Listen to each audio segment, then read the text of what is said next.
Bonjour à toutes, bonjour à tous, bienvenue sur 8 Mont Blanc à l'occasion d'un nouveau journal. Nous sommes le jeudi 15 février 2024 et tout de suite, voici les titres que nous allons développer. En Haute-Savoie, ces 10 dernières années, le nombre de médecins a baissé de 8%, alors que la démographie, elle, n'a fait que progresser. De fait, l'accès aux soins devient de plus en plus compliqué pour de nombreux habitants. Nous verrons le cas de la commune frontalière de Gaillard dans ce journal. Et puis nous nous intéresserons à l'une des autres carences qui contraint notre territoire ainsi que toute la France, celle des enseignants. À Cruseilles, en Haute-Savoie, des parents d'élèves se sont mobilisés cette semaine. Nous étions sur place, le reportage à suivre dans quelques minutes.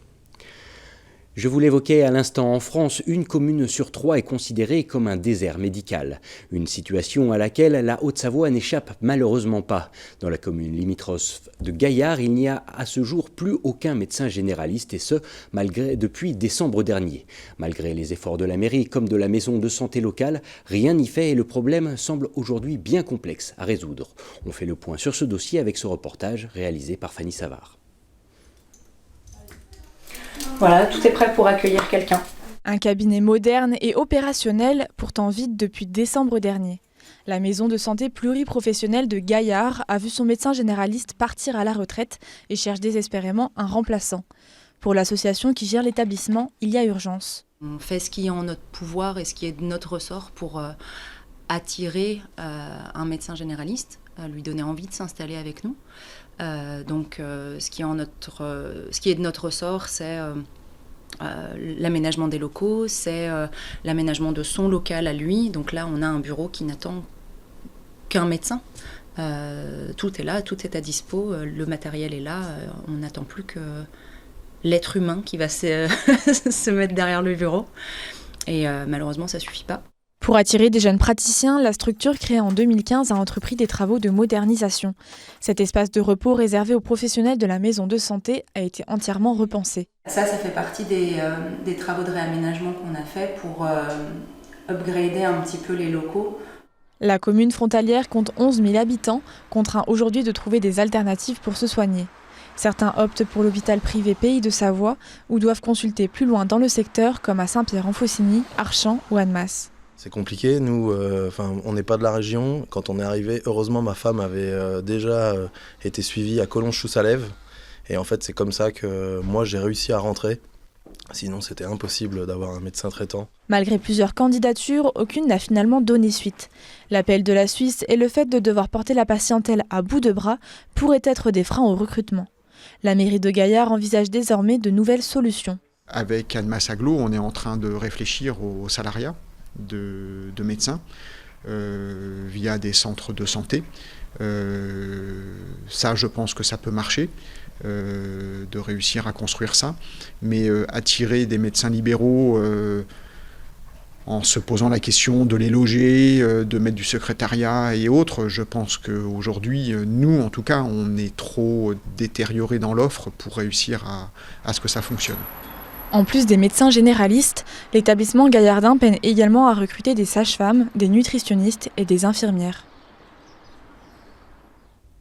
Toujours en Haute-Savoie, la pénurie d'enseignants dans plusieurs établissements se fait de plus en plus ressentir et provoque chez les parents d'élèves une vive inquiétude depuis la rentrée. C'est le cas à Cruseilles, où le collège Louis Hermant fait face depuis plusieurs mois à des professeurs non remplacés dans des matières stratégiques. Afin d'alerter la population et les politiques, l'association des parents d'élèves de l'établissement a choisi de se rassembler et de manifester dans la commune. Ils se sont donné rendez-vous ce mercredi 14 février en fin de matinée. Chloé Lemeur est allée à leur rencontre. On regarde son reportage. Ils sont inquiets, mais surtout en colère.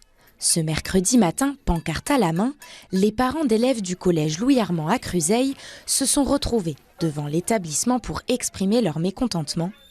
Depuis la rentrée scolaire, plus de la moitié des collégiens sont impactés par le manque de professeurs, avec au total plus de 280 heures de cours non rattrapées en musique, mathématiques et physique-chimie. Une situation que dénonce l'association des parents d'élèves du collège. Emmanuel Macron avait gentiment dit comme quoi il y avait un professeur devant chaque classe et on s'aperçoit à l'heure actuelle qu'ici à Cruseilles, pour une petite commune, il nous manque 3 professeurs et que les propos du président sont que de la foutaise. Et on est très en colère parce que pour l'avenir de nos enfants, certains élèves n'ont pas de cours de mathématiques en fin d'année scolaire et c'est inacceptable. Alors surtout en année 3e, c'est que des élèves n'ayant pas de cours de maths vont être pénalisés après pour l'obtention de leur brevet des collèges, tout simplement. Malgré les courriers adressés au gouvernement pour alerter sur la situation et les solutions de remplacement temporaire apportées par la direction du collège, aucune alternative stable ne semble avoir été trouvée selon l'association. Ces absences répétées préoccupent les parents qui craignent alors pour les futures rentrées scolaires de leurs enfants. Ma fille est qu'en 6e, sans prof de maths et de physique, mais l'année prochaine, ils vont rebrasser les classes. Donc des enfants qui auront pu suivre le programme, d'autres non, se retrouveront dans la même classe. Comment vont suivre nos enfants? On n'a pas tous les moyens de trouver des professeurs à la maison. On nous parle de l'égalité des chances. Et une fois encore, ce n'est pas le cas, puisqu'on ne donne pas les mêmes moyens à tous les enfants. On sait qu'il va y avoir une hausse des effectifs au collège et donc il va falloir encore plus de professeurs. Et on a beaucoup de mal à en trouver dans la région. Donc voilà, dans quelques années, moi je m'inquiète de la situation et de qui vont être les profs, où est-ce qu'on les recrute, quel niveau ils ont et surtout s'il y en a suffisamment pour tout le monde. Au total, 120 personnes ont participé à ce rassemblement. Parmi les manifestants, de nombreux élus de la communauté de communes du pays de Cruseilles. Et si aucune réponse concrète n'est apportée rapidement, l'association prévoit de se mobiliser à nouveau. Parents d'élèves et professeurs qui se sont d'ailleurs à nouveau rassemblés ce jeudi face à la préfecture d'Annecy, une manifestation à l'appel de l'intersyndicale organisée parallèlement au comité départemental de l'éducation nationale qui devait justement examiner les conditions de la prochaine rentrée cet après-midi. Après un focus sur les problématiques du territoire, nous tenions à continuer ce journal sur une note plus légère et divertissante. Pour cela, je vous propose d'accueillir notre invité de la semaine, Bertrand Salanon. Bonjour. Bonjour. Merci d'être avec nous sur ce plateau.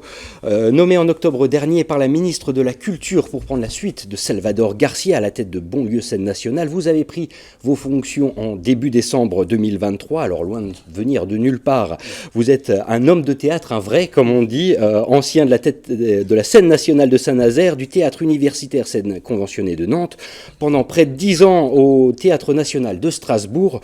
Vous êtes donc aujourd'hui en charge de cette belle et grande institution qu'est Bonlieu Scène Nationale. Et après, déjà, 2 mots aux manettes, est-ce que vous êtes toujours conquis par ce choix? Le nouveau départ se passe bien? Le nouveau départ se passe très bien et je suis conquis et je pourrais même dire que la réalité dépasse mes espérances. À ce point-là. Ouais. On va le voir ensemble. Justement, j'imagine que vous arrivez des projets plein les poches, si je peux me permettre l'expression, en tout cas des idées plein la tête, concrètement, et beaucoup d'envie, et notamment de magnifier finalement l'interaction entre la scène nationale, le public, le territoire et les artistes. Oui, c'est exactement ça. Pour moi, ce qui fonde un théâtre, ce sont d'abord et avant tout les artistes. Donc c'est à partir de leurs gestes qu'on s'adresse au public. Donc la question de la présence artistique va être effectivement centrale, en accompagnant certains sur le long terme. Et également de rendre présent ce geste aussi hors les murs, sur le territoire, d'aller vers.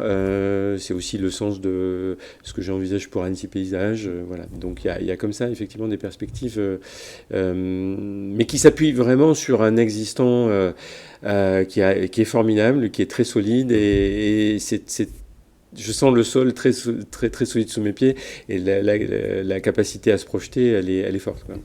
Vous parliez d'Annecy Paysage, justement, il y a quelques instants. C'est vrai que la trace qui a été laissée ces dernières années par Salvador Garcia, elle impose une certaine continuité et il y a encore des choses à développer. Oui, absolument. Là, pour moi, Annecy Paysage, il y a quelque chose qui a été une formidable idée qui s'est inscrite sur les rives du lac, dans le centre ancien, avec cette idée de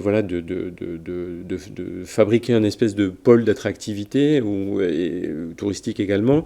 Et moi, l'idée, c'était que ce qui m'a semblait extrêmement nécessaire, important pour Annecy, c'est de faire ville. Bon, vous le savez, enfin, nous savons tous, Annecy a fusionné avec 6 communes en 2017 ou 2018, je ne sais plus.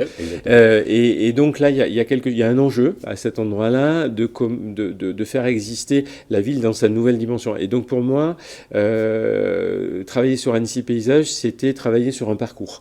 Et travailler sur un parcours qui traverse la ville, enfin qui embrasse la ville, et donc de pouvoir se déployer toujours pour aller vers et découvrir la ville par la médiation de l'œuvre, en fait. Voilà. Justement, et la Haute-Savoie et la scène nationale de Haute-Savoie, c'est aussi un cadre très particulier. Alors, on pense aux paysages, aux lacs, à la montagne. On peut vraiment parler d'un écrin qu'il ne faut pas dissocier de la culture, justement. Alors, oui. Non, mais c'est la question. Alors, il y a quelque chose qui m'a beaucoup inspiré quand j'ai travaillé et réfléchi au projet que j'allais proposer pour mon lieu. C'était la lecture de Baptiste Morisot, donc, qui est philosophe et qui travaille sur cette question du vivant. Et donc, dans un de ses ouvrages, il argumente le fait que la crise écologique est une crise du sensible. Et là, je me suis dit, tiens, on est dans un territoire alpin où cette question-là, elle a vraiment une particularité et où justement cette dimension d'écrin est peut-être, on commence à prendre conscience que là, il y a quelque chose qui se joue pour demain qui pourrait être irréversible. Et donc du coup, je me suis dit, il y a une piste intéressante, un axe intéressant à explorer sur l'attention au milieu. Alors pris dans un sens assez large, hein, ça peut être le milieu naturel, mais ça peut être le milieu social, économique, que sais-je, quoi. Voilà. Donc c'est comme ça que j'ai abordé cette question de la Haute-Savoie et de la Savoie, disons même en partie, en allant vers cet endroit très singulier, très accueillant d'une certaine manière et en même temps fragile, quoi. Voilà, il y avait quelque chose comme ça, très fort et très puissant et très fragile. Ouais. Ouais, derrière vous, actuellement, quelques images archives de la grande balade. C'était en 2020 sur les pentes du Semnoz. Ouais. On est amené à voir justement des opérations un peu plus comme celle-ci, plus en lien avec la nature ou en tout cas l'environnement. Alors, c'est une chose qu'on va travailler clairement avec Annecy Paysage et par ailleurs, on va aussi le travailler avec des spectacles en itinérance, un peu à la manière de ce qui s'était fait effectivement avec la balade du Semnoz. Maintenant, pour l'instant, on n'a pas encore complètement réfléchi au format qu'on allait lui donner, mais c'est sûr que il y a quelque chose. Comment dire, Bonlieu, c'est vraiment un espace de centralité, c'est une maison de théâtre, il y a 3 salles magnifiques, donc c'est un point de convergence. Et en même temps, je pense que c'est mûr aujourd'hui pour se déployer et travailler quand c'est possible, voilà, sur le territoire et hors les murs. Ouais. Vous êtes également très impliqué dans l'accès des jeunes à la culture. J'imagine que c'est un point que vous allez mettre en avant. En tout cas, c'est un des rôles de votre rôle de nouveau directeur. Oui. Alors, c'est déjà... Bon, c'est une chose qui a déjà été initiée sur les dernières années à Bonlieu. On voit une présence des jeunes et des familles beaucoup plus importante. Donc ça, c'est quelque chose qu'il faut cultiver. Après, moi, j'ai choisi, pour cette raison, une équipe d'artistes associés qui s'appelle Making Waves, qui fait un travail, on va dire, radiophonique, faire entendre des voix et des discours qu'on a moins l'habitude d'entendre. Et on va travailler avec eux sur un projet qui s'appelle À la jeunesse, les micros. Donc il y a une partie des jeunes annéciens qui vont être invités par eux pour travailler sur un projet qu'ils font au Festival d'Avignon, dans le IN. Et on va constituer un groupe de jeunes annéciens, en plus de ceux qui vont aller à Avignon, pour travailler sur cette prise de parole de la jeunesse à l'endroit de ce que nous fabriquons. Voilà.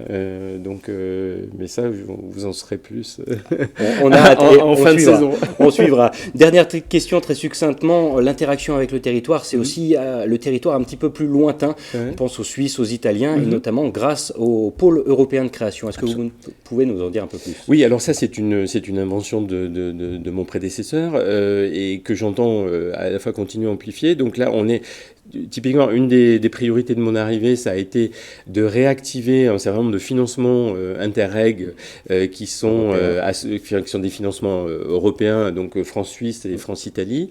Donc là, on travaille sur la réactivation de ces projets-là.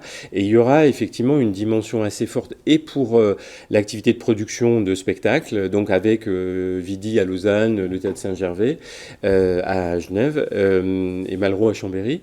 Et on travaillera aussi à cet endroit-là sur Annecy Paysage. Là, on va travailler avec Plateforme 10, donc qui est le musée, la fusion des musées Beaux-Arts, Design, Photo et Art Contemporain, donc à Lausanne. Voilà. Et on a hâte d'en apprendre plus. Merci beaucoup, Bertrand Chalanon, d'avoir participé à cette émission et de vous être prêté au jeu de toutes les questions et réponses ce soir. On vous souhaite bon courage pour la suite et pour cette deuxième partie de saison. Nous voilà déjà arrivés au terme de ce journal. Merci à tous de votre intérêt à l'information locale et de votre assiduité à nous suivre chaque jour sur notre antenne. 8 Mont-Blanc qui fête d'ailleurs en ce 15 février ses 35 ans d'existence.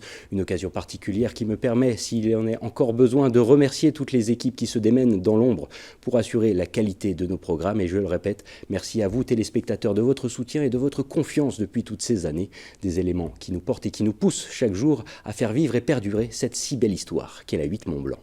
Dans quelques instants, l'imperturbable Thierry Paul me prend le relais pour le bulletin météo avant la suite de nos programmes. Et quant à moi, je vous retrouve demain vendredi pour le dernier JT de la semaine. En attendant, je vous souhaite une excellente soirée avec nos programmes. À bientôt.